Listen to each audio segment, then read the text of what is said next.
नमस्कार, स्वागत है आपका न्यूज पायलट एमपी में और मैं हूं आपके साथ फलक ज़ारा। आइए बढ़ते हैं आज की कुछ खास खबरों की ओर। मध्य प्रदेश के मुख्यमंत्री डॉक्टर मोहन यादव के निर्देश के बाद प्रशासनिक महकमों में विभिन्न कार्यों के साथ ही राजस्व में बढ़ोतरी करने को लेकर भी प्रशासनिक अधिकारी एक्शन मोड में आ गए हैं, जिसको लेकर इंदौर कलेक्टर कार्यालय में आज राजस्व संबंधित अधिकारियों के साथ कलेक्टर ने बैठक ली और तमाम तरह के दिशा निर्देश दिए। मध्य प्रदेश सरकार के आदेश के मुताबिक राजस्व वसूली में कलेक्टर द्वारा प्राथमिकता से कार्रवाई करने की बात कही, जहां डायवर्सन के बड़े बाकायदाओं पर प्रशासन द्वारा सख्ती करने के साथ जरूरत पड़ने पर बाकायदाओं के खिलाफ तुर्की नीलामी की कार्रवाई भी कलेक्टर के आदेश पर की जाएगी। इंदौर कलेक्टर आशीष सिंह ने आज बताया कि राजस्व संबंधित कामों के लिए आमजन को किस तरह की परेशानी ना हो, वही प्रशासनिक कार्यों में राजस्व वसूली के कार्य को प्राथमिकता देने के साथ बकायादारों को नोटिस भेजने के साथ ही कानूनी रूप से राजस्व वसूली की कार्रवाई को अंजाम दिया जाएगा।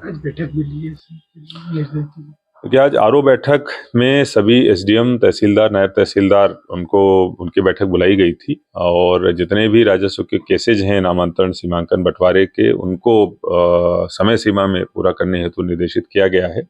सीमांकन का कोई भी प्रकरण 3 महीने से अधिक का लंबित नहीं होना चाहिए, ये स्पष्ट निर्देश सभी को दिए गए हैं। और इसके साथ साथ जो दूसरे बंटवारे और विवादित नामांतरण के केसेज भी हैं, वो भी 6 महीने से अधिक की पेंडेंसी नहीं होनी चाहिए।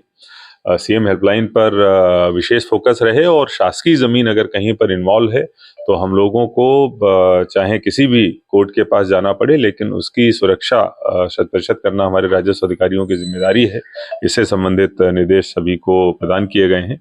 आम जनता को कोई कष्ट ना हो और उनको बार बार चक्कर न लगाने पड़े। अगर कहीं कोई उनका मुद्दा आता है तो रिस्पॉन्सिबल ढंग से हम लोग जवाब दें और उनको संतुष्टिपूर्वक ढंग से उनकी समस्या का निराकरण करें, ये चीजें रेखांकित करी गई। सर, राज्य सरकार की ओर से जो लक्ष्य दिया गया है उसको क्या हमें रिवाइज करने की आवश्यकता महसूस हो रही है? देखिए, वसूली की जो जहाँ तक बात है कि वसूली में जो मांग क्रिएट करी गई है और राज्य शासन ने जो वसूली का लक्ष्य दिया है जिसमें डायवर्शन वसूली मुख्य होती है, उसमें कुछ मांग में ऐसा गैप है कि हमारे जो राजस्व अधिकारी बता रहे हैं और जो शासन के द्वारा जो लक्ष्य दिया गया है उसमें शायद थोड़ी भिन्नता है। इस संबंध में 2-3 दिनों में स्थिति क्लियर करी जाएगी और जो भी मांग होगी उसकी पूरी की 100% वसूली करी जाएगी। और खासतौर पर जो बड़े बकायेदार हैं उनसे सबसे पहले हम लोग वसूली कार्रवाई शुरू करें। क्या चेताना चाहेंगे सर बड़े बकायेदारों को, क्योंकि कई बार इतना बकाया होने के बाद भी वो जो है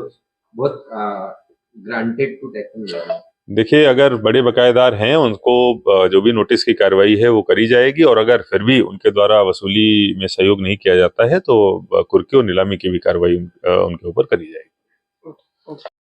फिलहाल के लिए बस इतना ही और लगातार खबरों के लिए बने रहे न्यूज पायलट एमपी के साथ। नमस्कार।